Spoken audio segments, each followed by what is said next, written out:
نحمده ونصلي على رسوله الكريم أما بعد فأعوذ بالله من الشيطان الرجيم بسم الله الرحمن الرحيم يا أيها الذين آمنوا اتقوا الله وكونوا مع الصادقين صدق الله مولانا العظيم وقال رسول الله صلى الله تعالى عليه وسلم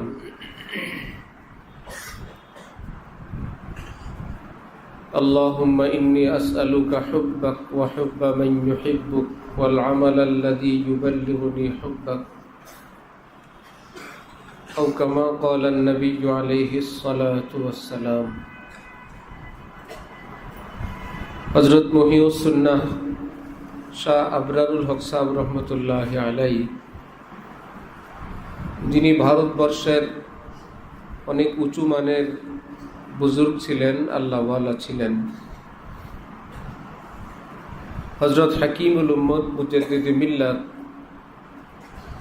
আশরাফ আলী থানভী রহমতুল্লাহ আলাইহি এর সর্বশেষ খলিফা ছিলেন। আমাদের জানা মতে ওনার পরে ভারত উপমহাদেশে বা দুনিয়ার মধ্যে হযরত থানভীর আর কোনো খলিফা বেঁচে নেই।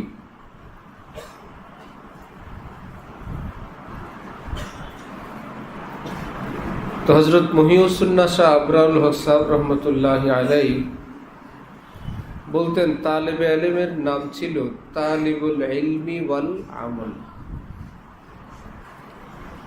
সংক্ষেপে তালেবে ইলম বলা হয়। শাহ মোহাম্মদ আহমদ সাহেব রহমতুল্লাহ আলাইহি বলতেন, যিনি হযরতওয়ালা করাচি রহমতুল্লাহ আলাইহি এর এক সময়ের শায়েখ, এবং বলতেন, উফ কিতনা তারিখ হ্যায় গুনহগার কা আলম, উফ কিতনা তারিখ হ্যায় গুনহগার কা আলম, আনওয়ার সে মামুর হ্যায় আবরার কা আলম। পাপিষ্ঠদের জীবন কতটা তিক্ত, কতটা অশান্ত, কতটা পেরেশানিতে ডুবা তাদের জীবন। আনওয়ার সে মামুর হ্যায় আবরার কা আলম। আর যারা আল্লাহ পাকের প্রিয় বান্দা, মুত্তাকি, স্বচ্ছ সুন্দর জীবনওয়ালা, তাদের পুরাটা জীবনের সব কিছুই নূরওয়ালা, রহমতওয়ালা, বরকতওয়ালা। বাহ্যিকভাবে যদি তাদেরকে অভাবগ্রস্তও দেখা যায়, ছেঁড়া কাপড়ওয়ালাও দেখা যায়, সিনার মধ্যে তাদের রাজা বাদশার চেয়েও বেশি আনন্দ, স্বাদ, মজা আল্লাহ পাক দান করে দেন। হযরতওয়ালা করাচি রহমতুল্লাহ আলাইহি এই আয়াত সম্পর্কে বলতেন যে এটা হলো ইসলামের বুনিয়াদি দুইটা কথা, ইত্তাকুল্লাহ ওয়া কুনু মা'আস সাদিকিন।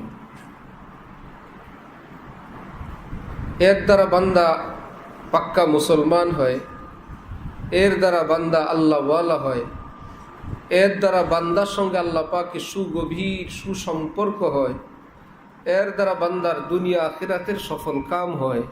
এই ইত্তাকুল্লাহ এবং কুনু মা'আস সাদিকিনেরই বরকত। হযরত থানভী রহমতুল্লাহ আলাইহি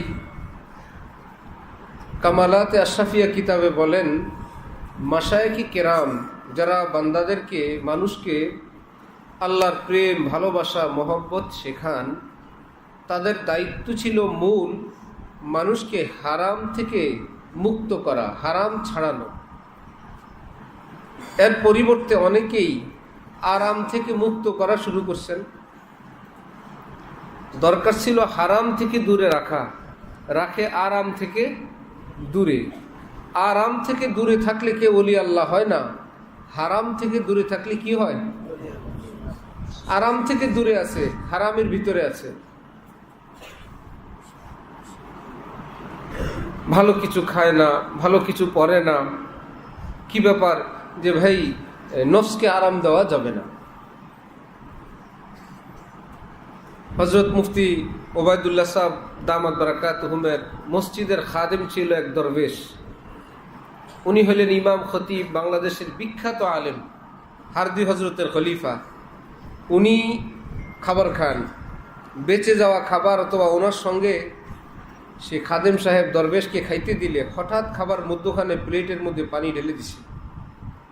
কি ব্যাপার হুজুর? নফস আরাম পাইতেছে। নফসের আরাম দেওয়া যাবে না, এটা উদ্দেশ্য। উনি অনেক বুঝাইছেন, এলেম নাই, বুঝে না। আমাদের হযরতওয়ালা গেছেন ওনার কাছে, সেখান থেকে পল্টন যাবেন। হযরতওয়ালা বলেন আমি রিক্সা নিলাম। সে দরবেশ আমার সঙ্গে, খাদেম সাহেব রিক্সায়। কিছু দূর যাওয়ার পর হঠাৎ রিক্সা থেকে লাফ দিয়ে পড়ে গেছেন। কি ব্যাপার হুজুর? আপনি যান। রিক্সায় বসে বসে আমার নফস আরাম পাইতেছে, নফসের আরাম দেওয়া যাবে না, আমি নফসের কষ্ট দিয়ে আসতেছি, আপনি যান। ইসলামের বিধান কি এই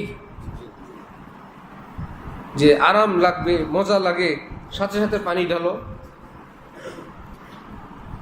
হযরত ফুলপুরি তো বলতেন পানি পিও তো ঠান্ডা পিও, তাকে হার বনে মুঁহ সে শুকর নিকলে। ভাই ঠান্ডা পানি পান করো, পানি পান করা তো হবেই, কিন্তু পশম পশম থেকে আল্লাহ পাকের শুকর আদায় হবে। আলহামদুলিল্লাহ, কি শান্তি পাইলাম।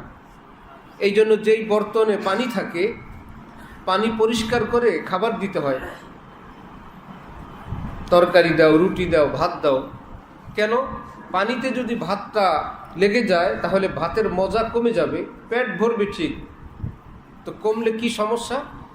মজাদার ভাত খেলে সেই ব্যক্তি যতটা অন্তরস্থল থেকে বলবে আলহামদুলিল্লাহ, সেই জায়গাটা ক্ষতিগ্রস্ত হবে, সেই শুকরিয়া সে আদায় করতে পারবে না। এই জন্য আল্লাহ পাক বলেন কুলু মির রিজকি রাব্বিকুম লা তাকুলুনা কুলু কুলু মির রিজকি রাব্বিকুম। আমাদের এক দোস্ত রেস্তোরাঁ দিছে, নাম রাখছে কুলু অশ্রবু। কুলু রেস্তোরাঁর নাম, খাও পিও, খাও, সুন্দর নাম দিছে কুলু অশ্রবু। তো আল্লাহ পাক তো লা তাকুলু বলেন নাই, কুলু, কিন্তু তারপরে কি বললেন? পরেরটা না, মির রিজকি রাব্বিকুম, तुम्हारे अपने रब के रिजिक से खाओ। তারপরে কি? ওয়াশকুরু লাহু, আর উনকা হোকে রহো। শুকর অর্থ নিয়ামত দাতার হয়ে থাকা, যিনি দিলেন তার হয়ে যাওয়া, এটা হলো শুকর। মুখে বললাম আলহামদুলিল্লাহ, নামাজ ছেড়ে আরেক দিকে রওনা হইলাম, এটা শুকর না, এটা হাকিকি শুকর না, তার হয়ে থাকা। তো নিয়ামত আল্লাহ পাকের হালাল যদি হয়, বৈধ যদি হয়, আল্লাহ পাক যদি কাউকে দান করেন, সুযোগ দেন, সেটা খাওয়া চাই। অনেকে ধোঁকা খায় হযরত ইমাম গাজালি রহমতুল্লাহ আলাইহি এর কিতাব থেকে। সেখানে লেখা আছে ওলি আল্লাহ হইতে চাও, কম খাও, কম ঘুমাও। কিতাবে তো লেখা আছে। কিন্তু এই ধরনের যে সমস্ত উসুলগুলো, সেগুলো রোগী হিসাবে ঔষধ। কি হিসাবে? ঘি কি না খাওয়ার জিনিস না খাওয়ার জিনিস? মিষ্টি ফেলার জিনিস না খাওয়ার জিনিস? ডাক্তার সাহেব লিখে দিয়েছেন মিষ্টি স্পর্শও করবেন না। কি ব্যাপার? ডায়াবেটিসের রোগী। এই বলি কি পৃথিবীর সব মানুষের জন্য মিষ্টি হারাম? ঘি খাবেন না। আশ্চর্য কথা, ডাক্তার কত খারাপ ডাক্তার! জানা গেল যাকে বলছে পেট খারাপ।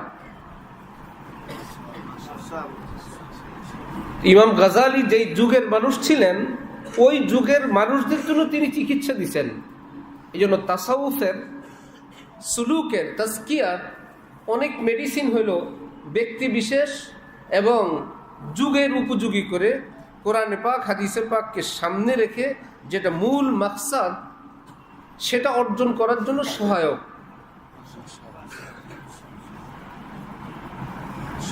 ফাওয়াক্কাযাহু মূসা,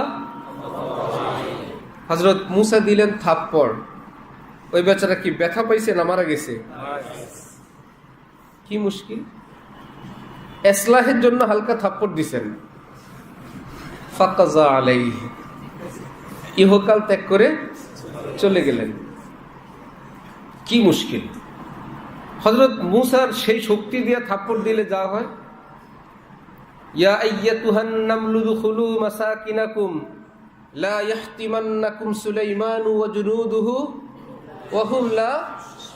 পিঁপড়াদের লিডার বলছিল তার গ্রুপের সদস্যবৃন্দকে, গর্তে প্রবেশ করো, সুলাইমান তার বাহিনী সহ আসতেছে, তাদের পায়ের নিচে পদদলিত হয়ে তোমরা শাহাদাত বরণ করবা, তারা জানবেও না। যাদের পায়ের নিচে পড়ে মরবা তারা ওয়াহুম লা ইয়াশউরুন, তারা খোঁজও পাবে না তোমার কি হয়েছে। গর্তে ঢুকো, গর্তে ঢুকো।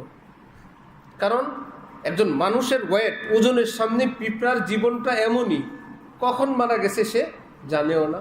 ঠিক হযরত মূসার থাপ্পড়ের সামনে ওই বেটা যে কখন মারা গেছে, হযরত মূসা বলেন একটু দিলাম, কি হইল না হইল। উনি আরো পেরেশান হয়ে গেছেন যে এখন একটা হত্যা মামলা, মুশকিল না। আমাদের হযরত ওয়ালা দামাত বারাকাতুহুম আফগানিস্তানের দুই ভাই আলী বশির, করাচিতে গেলে ওনাদের সঙ্গে হযরতের দেখা হইতো। এক ভাইয়ের সঙ্গে দেখা হয়েছে, খুবই সম্ভব ওনার নাম বশির, তাহলে আলী অপরজন হবে, বিপরীত হতে পারে দুই ভাই। একজন বহুত বড় আলেম, এখন যৌবনকাল আফগানের লোক। হযরত বলেন প্রতি বছর গেলে এদের শক্তির কথা শুনি, আর ভীষণ শক্তিশালী। তো আমি বললাম যে ভাই, হযরতেরও তো জওয়ানকাল তখন, এখন থেকে 20 বছর আগে, 25 বছর আগে। তো ভাই তুমি আমার একটু মুসাফার মতো হাত ধরো, হালকা হালকা চাপ দিও, আমি যদি ব্যথা পাই আমি চিৎকার দিলে তুমি ছেড়ে দিও। তা আফগানি সেই আলী সাহেব হযরত আল্লাহকে এভাবে হালকা ধরছে। হযরত বলেন ধরার সাথে সাথে আমি চিৎকার শুরু করছি, আর লাগবে না। ফাওয়াকাযাহু মূসা, এই হলো ফাকাযা আলাইহি। আমরা রায়েরবাজার হাফেজ আব্দুল হক সাহেব হুজুরের নিকট হিফজ শুনাইতে আসলাম দেশ থেকে। আব্বার কাছে হিফজ শেষ করলাম। হাফিজি বিশ্ববিদ্যালয়ে আমরা পড়ছি। কি বিশ্ববিদ্যালয়? সকাল 10টায় বিশ্ববিদ্যালয় শুরু হইতো, 4টায় ছুটি হয়ে যেত। এটা বিশ্ববিদ্যালয় না কি? হাফিজি। একজন মাত্র শিক্ষক, উনি থাকতেন দেশে, ভিন্ন থানায়, এক থানায় না আরেক থানায়। উনি বাড়ি থাকতেন, বাড়ি থেকে আসতেন 10টা, 11টা, 12টা, 1টায়। আমরা থাকতাম লজিংয়ে। লজিং বাড়িতে পড়ানো লাগতো মাগরিবের পরে তাদের বাচ্চাদেরকে। হেফজোখানার ছাত্র লজিংয়ে তাদের বাচ্চাদেরকে পড়াই কখন? আবার ফজরের পরে। এই 2 টাইম পড়ানোর পর না নেগরান, না কোনো খোঁজখবর, ইত্যাদি ইত্যাদি। এরপরে হেফজোখানায় আমরা পড়তাম। হুজুর আসতেন, বড় ছাত্ররা ছিল, তারা সবক 7 সবক শুনতো, আমুক্তে শুনতো। হুজুর আসতেন, কখনো কোনো বিচার আচার 2-1জনকে ডাকতেন, নসিহত করতেন, তাজবির পড়াইতেন, মস্ক করাইতেন। এই মাদ্রাসার শিক্ষক নাই, এটা কেউ কোনো ভিন্নতার কিছু নেই, আছে পুরা সুশৃঙ্খল। একটু দূরে মসজিদ, একদম সেনাবাহিনীর মতন। আগে পরে আমরা কাতার বন্দি হয়ে জোহরে যেতাম, আবার আসতাম। শিক্ষক নাই, তাহলে এটা হিফজ বিশ্ববিদ্যালয় না? আরো অনেক কিছু। এইবার ঈদে আমরা গেছিলাম সেই লজিংয়ে, মোহাম্মদদেরকে নিয়ে গেলাম, মোহাম্মদের আম্মুও গেল। কয়েক ঘরে গেছি, তারা বলে আমরা আপনার কথা এখনো বলি। তোমার কথা, আপনার কথা না, তোমার কথা এখনো আমরা বলি। তো তেমন একটা পরিবর্তন হয় নাই। কেউ ধনী হয়েছে, ছেলেপেলেরা বিদেশ গেছে, পরিবেশ রয়ে গেছে আগের মতো। এখন হুমায়ুন শুধু জিজ্ঞাসা করে এখানে কি, কেন আসছে। একবার এই বাড়িতে যায়, একবার ওই বাড়িতে যায়। মোহাম্মদ বলছে বাবা লজিং ছিল। লজিং কি? মুশকিল না? বললো বাবা এখানে এই ঘরে ঘরে খাবার খাইতো, আর এই দাদা ভাইয়ের কাছে পড়তো যখন, এই সমস্ত ঘরে বাড়িতে খাবার খাইতো, থাকতো, পয়সা দিত না, ফ্রি ফ্রি খাইতো এখানে। তারপর তারপরে বলে আল্লাহ, বাবারে আল্লাহ কোথা থেকে কোথায় নিচ্ছে। সে বলে মানুষের বাড়ি বাড়ি ফ্রি খাইতো, সে ভাবছে অন্য দৃষ্টিতে খুবই সম্ভব দেখছে এটাকে। এটা তো কালচারই ছিল। এই জন্য হাফিজি বিশ্ববিদ্যালয়ের পাশে একটা কলেজ ছিল, ওই কলেজওয়ালারা এই হেফজখানাকে সবসময় ভয় পেত, কয়েক গ্রাম দূরে। আল্লাহ রে, অমুক হাফিজি মাদ্রাসা, দোয়া দুরুদ পড়ে নাম নিত। ছাত্র ছিল হেফজখানায় অনেক বয়স্ক, অনেক বয়স্ক, দেখতে একদম হুজুরের মতো লাগে না। 7 বছর 8 বছর 10 বছর হেফজখানায় পড়তেছে, অনেক পড়তো, কি ইয়াদ হইতো না কি, ভীষণ পড়তো, অনেক পড়তো, একদম পুরো এলাকা গরম থাকতো। ছাত্ররা বাসা বাড়ির থেকে, লজিং বাড়ির থেকে অনেকে বোর্ডিংয়ে থাকতো, খাবার খেয়ে বাটি দিয়ে নিয়ে আসতো। তো রাতের বেলা বাকি অংশ থাকতো খাবারের, সকালবেলা খাবে ছাত্ররা। কয়েকজন ছিল, বিশেষ করে একজন আরেকজনের বাটি বুটি খুলে রাত্রে 2-3 বাটি যা ছিল খেয়ে ফেলছে। সকালে বলতো, জানোস কি অবস্থা, এক লোক আসছে বিশাল বড় এক লাঠি নিয়ে, আমারও বলি ভাত খা। শেষে আমি এই বিপদে পড়ে খাইছি ভাই। সবাই জানতো যে কোন লাঠির, আমি স্বপ্নে দেখি এই হয়েছে সেই হয়েছে। আরেকদিন বলে এক লোক আসছে, মনির ভাই এখন বিদেশ গেছে, একদম বুড়া হয়ে গেছে ওই লোক। আমরা যখন পড়ি আমাদের বড় ভাই একদম বুড়া, চামড়া টামড়া পড়তেছে, তার মানে কত বয়স ছিল। যাই হোক, গল্প অনেক বড় হয়ে গেল। তো ওখান থেকে হাফেজ আব্দুল হক সাহেবের কাছে শুনাইতে আসছি। হুজুর যেহেতু আব্বার সাথী ভাই বলতে জুনিয়র, আব্বা বড়, একই গ্রাম বাড়ি, হুজুর পড়ছেন নানার কাছে। একটা দাবি থেকেই আমরা ছোটকাল থেকে মামা ডাকি, ভর্তি করবে কি করবে না জানি না, সোজা টাং নিয়ে এসে গেছি, টাং বেডিং নিয়ে মাদ্রাসায় কোরবানির সময়। কি করবেন, বিদায় তো করার, না করার কোনো উপায় নেই। সেখানে এক শিক্ষক, তাও আমাদের কচুয়ার, শক্তি বোঝানোর জন্য এত লম্বা খুতবা পড়লাম। হুজুর আখের রস খাবেন, হাফেজ আব্দুল হক সাহেব হুজুর এখন আছে কিনা, সেলু মেশিন ভ্যানের মধ্যে নিয়ে নিয়ে ঘুরে ঘুরে রস বিক্রি করে, এইরকম আসছিল। ওই লোক চলে গেছে, ছাত্র দৌড়ে গেল হুজুরের জন্য, আখের রস, হুজুর নাই। ওই হুজুর বলতেছে অসুবিধা নাই, তোরা কয়েকটা আখ ধুয়ে নিয়ে আয়। আখ ধুয়ে নিয়ে আসলাম, বড় একটা গামলা রাখলো নিচে, লাঠির মাথার, আখের 2 মাথা ধরে রশি যেরকম পাকায় এরকম ঘুরে ঘুরে ওটার থেকে রস বের করে।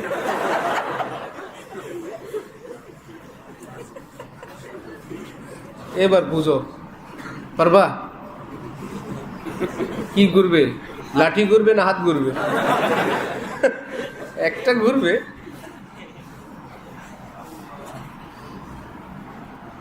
কোন লোক 10 টাকা 5 টাকা দিয়ে হাত পাকা কিনছে, 2 দিন পরেই ছিঁড়ে গেছে। দোকানওয়ালার কাছে গিয়ে বলছে, আপনি কি পাখা দিলেন, ছিঁড়ে গেছে। বললো, আপনি কিভাবে বাতাস করছেন? তো পাখা যেভাবে বাতাস দেয় নড়াচড়া করে। সেই লোক বলছে, এই পাখা তো এরকম না, এটা এক জায়গায় ধরে রাখতে হয়, এটার সামনে মাথা নাড়তে হয়। আপনি তো মাথা স্থির রাখছেন, পাখা লাসছেন না, পাখাটা ধরে রাখবেন, তার সামনে কি করবেন, মাথা ডান বাই করবেন, তাহলে ছিঁড়বে না। তাহলে আমরা ওই আখ থেকে রস বের করতে গেলে কি বের হবে, কি আখ ভাঙবে না হাত ভাঙবে? কিন্তু উনি আরামসে আমাদের সামনে একদম পুরো মনোজনের রশি পাকাইতেছে, আরামসে কাপড় চিপতেছে, কাপড় লুঙ্গি, এর থেকে রস বাইরে দিতেছে, কয়েকটা দিয়ে হুজুরের কাছে নিয়ে গেছে রস। কামলা বদলাদেরকে সরিষার তেল দিতে হইতো, এটা আমরাও পাইছি। দুপুরবেলায় গোসলের পর একটা বাটিতে তেল, পেট ভরা খাবার, তো তেল পর্যন্ত আমরা পাইছি। আমাদের আগের এডিশন যারা, অনেক পিছনের, কোনো বাড়িতে সরিষার তেল নাই, কামলাদেরকে দিতে হবে, ওনারা গোসল করছেন দুপুরবেলায়, ওই ঘরের থেকে 1 মুঠ সরিষা দিয়ে দিত। চাইলো সরিষার তেল, দিল কি সরিষার গুঁড়া। কামলার বলতো অসুবিধা নাই একই। এবার হাতে নিয়ে ওটার থেকে চাপ দিয়ে তেল বাইর করে ব্যবহার করতো। হাতে তালু কিনে কয়েকটা ঘষা দিত, তেল বাইর হয়ে যেত। সরিষার থেকে তো তেল প্রেসার দিয়ে বের করে, মেশিন দিয়ে, সেটা তার হাতের তালু আর এরকম এই সবগুলো কথার একটা টার্গেট তো আছে। সেই শক্তি আর এই শক্তি কি একরকম? হযরত আলা করাচি বলেন, আগের মানুষ দেহ থেকে রক্ত ফেলতে হইতো, মাঝে মাঝে শিঙ্গা দিয়ে ফেলতো, রক্ত বের করে দিত। কি ব্যাপার? রক্ত বেশি, একটা দেহে এত রক্ত ঠিক না। সব তো বিশুদ্ধ, সব তো স্পেশাল। আবহাওয়া, খাওয়া দাওয়া, জমিন, সব কিছুর মধ্যে শক্তি। সেই মানুষদেরকে হযরত গাজালি বলছেন কম খাও। তাদেরকে কি বলছিলেন? কম খাও। কারণ যে ভাইয়ের তো রক্ত ফেলতে হবে না। ফাওয়াকাযাহু মূসা ফাকাযা আলাই, দিছে থাপ্পড়, ওটা মারা গেছে। এরকম হবে না। তুমি যা করবা মারামারি কাটাকাটি কম হবে, কম ঘুমাও, এত শরীরের উপর প্রেশার পড়বে। ঘুমও কম, খাওয়াও কম, কন্ট্রোলে আসবে। একই প্রেসক্রিপশন এই 500, 700, 1000 বছর পরে যাদের শরীরের থেকে রক্ত ফেলে না, স্যালাইন দিয়ে দিয়ে বোতলে বোতলে শরীরে রক্ত ঢুকায়, তারপরেও চোখ মেলে না। চোখ বন্ধ করে জিজ্ঞেস করে, এই কয় বোতল দিল, আরো দাও। এমন কি না? ফজরের সময় ডাকা হয়, এক একজন হালকা খুলে দেখে পরিস্থিতি কি পরিমাণ উঠলো, এটা অনুমান করে যে আরো মনে হয় কয়েক মিনিট ঘুমানো যাবে। আমার পাশে সেজদা দিছে ফজরের নামাজের প্রথম রাকাতে, এই সেজদায় ঘুমাইলো। দ্বিতীয় রাকাতে হলো সালাম ফিরাইলো, সালাম ফিরানোর পর একজন ধাক্কা দিল, সে সেজদা থেকে উঠে এমন একটা ভাব দিছে মনে হয় যেন সে দ্বিতীয় রাকাতে দ্বিতীয় সেজদায় ঘুমাইছে। বৈশা ডানে ভাই সালাম ফিরায়, বাইতুল উলুমে ঢালকানগরে প্রথম রাকাতে ঘুম দিছে। তাহলে এই শক্তি আর সেই শক্তি কি এক? সুতরাং ঔষধও চেঞ্জ হবে। হাজী আমদাদুল্লাহ মুহাজির মক্কি বলেন, সুতরাং ওই যুগের রুগীদের বিবেচনায় কম খাও কম ঘুমাও যে দুইটা ছিল, এটা মানসুখ। খুব খাও খুব ঘুমাও, লেকিন কাম ভি খুব করো। দোনো জায়গায় উদ্দেশ্য কিন্তু একটাই, বন্দিগি করা। কম খেয়ে কম ঘুমাই, নিজেকে কন্ট্রোলে রাখো, গুনাহ থেকে মুক্ত থাকো। আর এখনো ভালো করে খাও, ভালো করে ঘুমাও, যাতে করে কি হয়, গুনাহ থেকে মুক্ত থেকে আল্লাহ পাকের হুকুমগুলো আদায় করতে পারো। কোরআনে পাকের এক নাম কোরআন, আরেক নাম ফুরকান। কোরআন অর্থ মিলে থাকো, ফুরকান অর্থ আলাদা থাকো। তাহলে কোরআন কি দ্বিমুখী শিক্ষা দেয়? একবার বলে মিলে থাকো, আবার বলে আলাদা থাকো। হাকিমুল উম্মত হযরত থানভী বলেন, আরে বেকুব, এইরকম মূর্খের মতো অর্থ কেন করো? কোরআন এক শিক্ষা দোনো জায়গায় দিছেন। কি বলে? একটা শিক্ষা, হ্যাঁ, যেখানে মিলে থাকলে আল্লাহ খুশি মিলে থাকো, যেখানে আলাদা হয়ে গেলে আল্লাহ খুশি সেখানে আলাদা হয়ে যাও।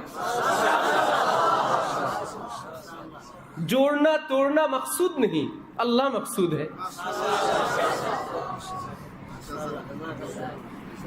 আমাদের পারিবারিক ঐতিহ্য, আমরা ভাইয়েরা বাপ চাচারা সব একত্রে, এতটা ঐতিহ্য, সবাই এক জায়গায় বসে খায়। এই ভাবি খায়, ননদ খায়, দুলাভাই খায়। ঐতিহ্য হইল না শয়তানি হইল? ফুরকান, এখানে কি ফুরকান, সব আলাদা। পর্দা করো, আলাদা হয়ে যাও। এবার ভাই ভাই ফুরকান না কোরআন, মিলে থাকো। ভাবি ভাবি কোরআন, মিলে থাকো। মুসলমান মুসলমান কোরআন, মিলে থাকো। কাফের আর মুসলমান ফুরকান। তুমি মন্দিরে যাও, আমি মসজিদে যাব, এত মিলামিলি নেই। বুঝে আসছে? তাহলে দেখতে ভিন্ন রকম, টার্গেট কি একটাই। এই জন্য এক বুজুর্গ বলে, হ্যায় জালালি গো জামালি তো নিহি, হ্যায় জালালি গো জামালি তো নিহি, জैसे भी हो बस तजल्ली चाहिए। আল্লাহ আপনি মাঝে মাঝে গরম গরম কথা বলেন, সেগুলো তো নরম নরম না। শক্ত শক্ত কথা কি এটা কি নরম কথা? আল্লাহ গরম গরম বলেন, সেগুলো তো নরম নরম না।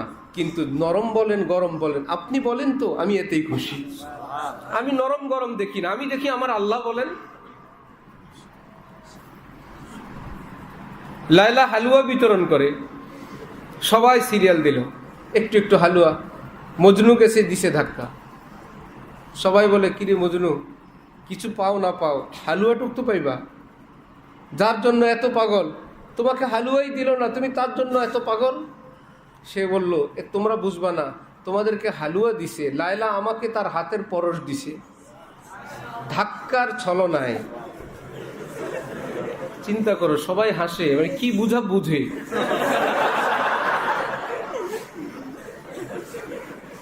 সব পিএইচডি। ওকে, ওয়াল্লাযীনা আমানু আশাদ্দু হুব্বান। যেই তেল দিয়ে বিমান আমেরিকা যায়, সৌদি আরবের জন্য কি আলাদা পবিত্র তেল আছে না? ওইটাই। এই জন্য থানভী বলেন, ইমাম জালালউদ্দিন রুমি বলেন, অন্তরে মোহাব্বত, ভালোবাসা এটা একটাই, এটা হারাম দিকে যায়, আর সেটাই যদি তুমি ঘুরে দাও, সেটা আল্লাহর দিকে নিয়ে যাবে। একই জিনিস, গতি ঘুরাইতে হবে। মাকসাদে হায়াত তাইয়িন করা চাই। সেটা হলো এক নম্বরে তাকওয়া, দ্বিতীয় হলো সোহবতে আহলুল্লাহ। ইত্তাকুল্লাহ এক, কুনু মাস সাদিকিন দুই। কিন্তু আমল, কিন্তু মাকসাদ হলো ইত্তাকুল্লাহ। এটার আদায় করা সম্ভব, সহজ, মুমকিন হওয়ার জন্য হলো কি? কুনু মাস আল্লাহ ওয়ালু কে সাথ রেহ পড়ো, আল্লাহ ওয়ালাদের সঙ্গে থাকো। একজন কারি সাহেবের কেরাত শুনো, দেখবো গুনগুন করে কেরাত আসে। গান শুনলে দেখবা বিকেলবেলা কি আসে? গান আসে, তারে নারে আসে। শুনছে তারে নারে সারাদিন, এখন তারে নারে আসে।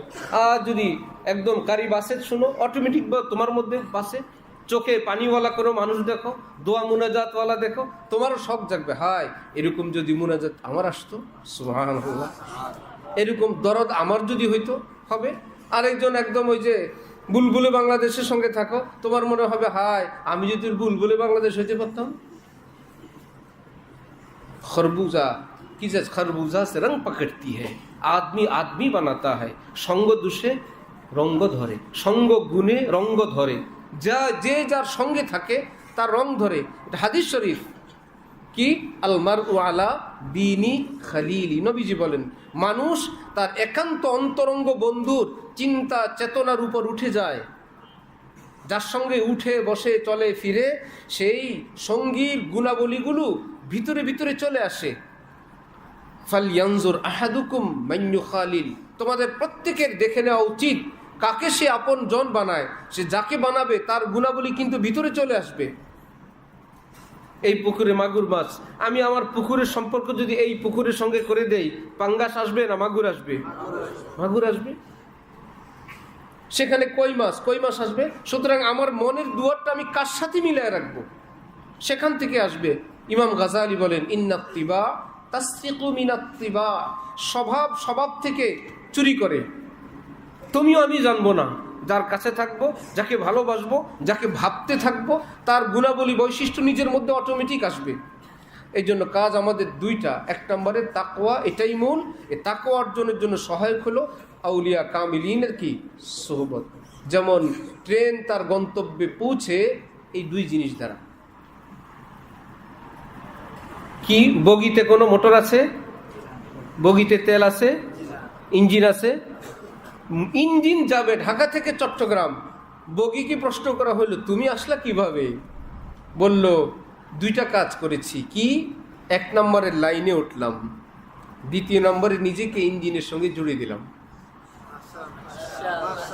মোটরবিহীন ইঞ্জিনবিহীন বগি এখন কোথায়? ইঞ্জিন যেই শহরে, বগিও একা একা না দুইটা কাজের বরকতে? এর মধ্যে যদি একটা না করে, লাইনে আছে জোরে নাই, ইঞ্জিন চলে যাবে, এ বেচারা পড়ে থাকবে। অথবা জুড়ছে লাইনে নাই, কতক্ষণ টানা হেঁচড়া করে গাছের সঙ্গে ব্রিজের সঙ্গে বাড়ি খেয়ে পড়ে থাকবে।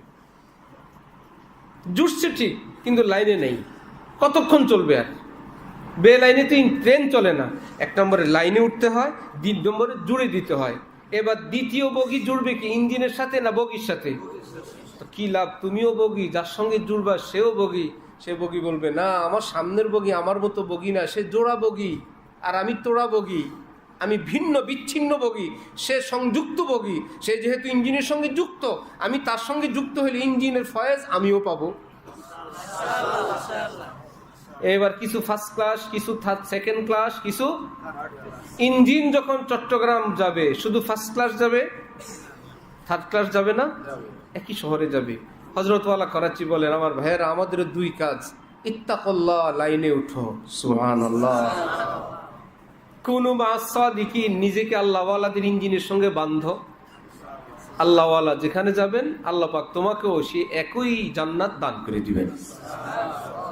হযরত ওয়ালা করাচি এটাকে একটা উদাহরণ দিয়ে বললেন যে দেখো, কষ্ট করে একজনে বরকত পায় আরেকজনে। মাশায়েখে কেরামের চোখের পানির ফয়েজ পেয়ে যায় মুরিদরা, চোখের পানি একজনের বরকত পায় আরেকজনের। এটা শুধু পীর মুরিদের লাইনে না, যারা মুসলমান সবার আছে। নবীজি বলেন, ইনসাররাকুম আন তুকবালা সালাতুকুম ফালিয়াউম্মাকুম উলামাউকুম ফাইন্নাকুম ওয়াফদুন লাকুম বাইনাকুম ওয়া বাইনা রাব্বিকুম। যদি চাও তোমার নামাজ কবুল হোক, একজন হক্কানি আলেমের পিছনে নামাজ পড়ো, ওনার বরকতে তোমার নামাজ কবুল। বুজুর্গ হইল একজন, তার উসিলায় গায়রে বুজুর্গের নামাজ কবুল। বুঝা গেল ফয়েজ বরকত একজনের বরকত আরেকজন পায়।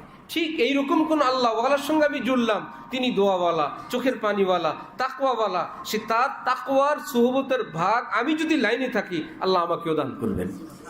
হযরত উদাহরণ দিয়ে বলেন, জাকাতের মাসআলা, নেসাবের মালিক হইলে কতদিন পর জাকাত? 1 বছর পর। ঘটনাক্রমে বছর পূর্ণ হওয়ার 2 দিন আগে 1 লাখের সঙ্গে আরো 50,000 টাকা যুক্ত হইল। 2 দিন পর বছর পূর্ণ হইল। জাকাত কি 1 লাখের না 1.5 লাখের? 1 লাখের বয়স 1 বছর, 50,000-এর বছর 2 দিন। কি ব্যাপার? এই 50,000-এর কেন জাকাত দিতে হবে? বলল, কামেলের সোহবতের বরকত। কার বরকত? যার কামেল সাল, কামেল বৎসর যিনি অতিক্রম করে আসছেন, তার সঙ্গে যুক্ত হওয়ার বরকতে ওনাকেও কামেল ধরা হয়েছে। উনিও ওই এই 50-এরও কি করতে হবে? জাকাত দিতে হবে। ঠিক কামেলিনের সোহবতের বারাকাত অনেক। আল্লাহ আমাদের সবাইকে আল্লাহওয়ালাদের সোহবতের কদর, যার যেখানে ভালো লাগে, যে আল্লাহওয়ালা হক্কানি হওয়া চাই, সহি সিলসিলার হওয়া চাই, আলেম ওলামাদের দ্বারা সমর্থিত হওয়া চাই। যুগের আলেম ওলামারা যদি বলেন হ্যাঁ তিনি একজন মুসলিহ, তিনি একজন খাঁটি মুরব্বী, এইরকম কাউকে নিজের মুরব্বী বানানো চাই। গভীর সম্পর্কে তার দোয়া, তাওয়াজ্জু, তার প্রেম ভালোবাসার নেশায় জীবন কাটানো চাই। ইনশাআল্লাহ দেখবেন একদিন আসবে, নিজের সুস্থতা, নিজের তাকওয়া, নিজের এলমের বরকতে আল্লাহ পাক এই দুনিয়াতেই বাদশার মতন সম্মানও দান করবেন। আল্লাহ আমাদেরকে খুব বুঝার, আমল করার তৌফিক দান করেন। একটা উদাহরণ খুব মজার। হযরত ওয়ালা করাচি রাস্তা দিয়ে যান, হঠাৎ দেখলেন হারদি হযরতও আছেন। একটা গাড়ি তেল নেয়ার জন্য অপেক্ষমান। যেই গাড়ি তেল নিবে সে নিজেই তেলের গাড়ি, মানে তেল বহনকারী পদ্মা মেঘনা লেখা গাড়ি আছে না, এই গাড়ি তেল নেয়ার জন্য ফিলিং স্টেশনে দাঁড়ানো। শাহ আবরারুল হক সাহেব বললেন, দেখলা নিজের পিঠে এতগুলো তেল, আবার তেলের জন্য দাঁড়ানো, কারণ কি জানো? না হযরত। বললেন, কারণ হলো তেল পিঠের উপরে আছে, আত্মার ভিতরে নাই। যে ট্যাঙ্কিতে তেল থাকলে গাড়ি চলে, সেই ট্যাঙ্কিতে তেল শর্ট, উপরের পিঠের তেলে গাড়ি চলে না। ঠিক তেমনি ভাবে কোনো আলেম, কোনো মৌলবী, দিনের কিছু বুঝ, সমজ, বয়ান, বক্তৃতা কন্যাওয়ালা, এগুলো হলো সব পিঠের তেল। কিসের তেল? রুহের ভিতরে তেল নিতে হয় আল্লাহওয়ালাদের ফিলিং স্টেশন থেকে। এখানে গর্ব অহংকার করে লাভ নাই, আমার পিঠের উপর অনেক তেল, আমি তিরমিজি শরীফ, বাইজাবি শরীফ, জালালাইন, মেশকাত আউয়াল, মুখতাসারুল মানি আর শরে আকায়েত পড়াই। ছোট ছোট কয়েকখান কিতাব, বুঝেন নাই? বলে এগুলো এই পিঠের তেল দিয়ে গল্প চলবে না, আপনাকে কোনো ফিলিং স্টেশনে যাওয়া লাগবে। এই হাকিকত বুঝলেন হাকিমুল উম্মত থানবী, ইমাম রব্বানী গঙ্গুহি, হুজ্জতুল ইসলাম কাসেম নানুতুবির মতো পৃথিবী বিখ্যাত আলেমরা যখন হাকিকত বুঝে গেছেন পিঠের তেলে গাড়ি চলবে না, এবার হাকিমুল উম্মত সহ এই 3 জন রওনা হলেন কোথায়? হাজী আমদাদুল্লাহ মুহাজির মক্কির থানা ভবনের ফিলিং স্টেশনে আত্মার ভিতরে তেল নেওয়ার জন্য। তেল নিলেন, সারা পৃথিবী কাঁপায় দিয়েছেন। ছাত্র তো আরও ছিল, মৌলানা সব তো আরও ছিল। পিঠের তেল দিয়ে যতটুকুন চলছে চলছে, চলে নাই চলে নাই। যেমন বাও আন্ডা, যেই মুরগি ডিম পাড়ে, এই ডিম বসাইলেই বাচ্চা হবে না, কিন্তু মোরগের সঙ্গে যদি ঘর সংসার করে, তারপরে যদি ডিম পাড়ে, ওই ডিম থেকে বাচ্চা হয়, ঘর সংসার করে না, শুধু ডিম পাড়ে, এই ভাইজা সিদ্ধ করে খাওয়া যাবে, এই ডিম থেকে কি হবে না? ঠিক আলেম সাহেব ওয়াজ করে, নসিহত করে, ইত্যাদি করে, সব ঠিক আছে, ইমামতি করে, কিন্তু কোন আল্লাহওয়ালার সোহবতে নাই, এই ডিম ভাইজা বুঝা খাওয়া যাবে। আর যদি আল্লাহওয়ালাদের সোহবত থেকে নিজে আল্লাহর মহব্বত বুকে অর্জন করে, তাহলে এই শুধু কোনো রকম নামাজ রোজা হবে না, ডিম ভেজে খাওয়ার হবে না, এই ডিম এমন উপযুক্ত, মুরগির নিচে দিলে এটা বাচ্চা ফুটবে। অর্থাৎ এই আল্লাহওয়ালার হাতে আরো আল্লাহওয়ালা পয়দা হবে, আরো আল্লাহওয়ালা পয়দা হবে, চলবে কিয়ামত পর্যন্ত এই সিলসিলা। সিদ্ধান্ত নেন কোন গ্রুপে যোগ দিবেন। আল্লাহ আমাদেরকে বুঝার, আমল করার তৌফিক দান করেন। বলেন ভাই আমিন। সুবহানাল্লাহি ওয়া বিহামদিহি, সুবহানাকাল্লাহুম্মা ওয়া বিহামদিক, আশহাদু আল্লা ইলাহা ইল্লা আনতা, আস্তাগফিরুকা ওয়া আতুবু ইলাইক।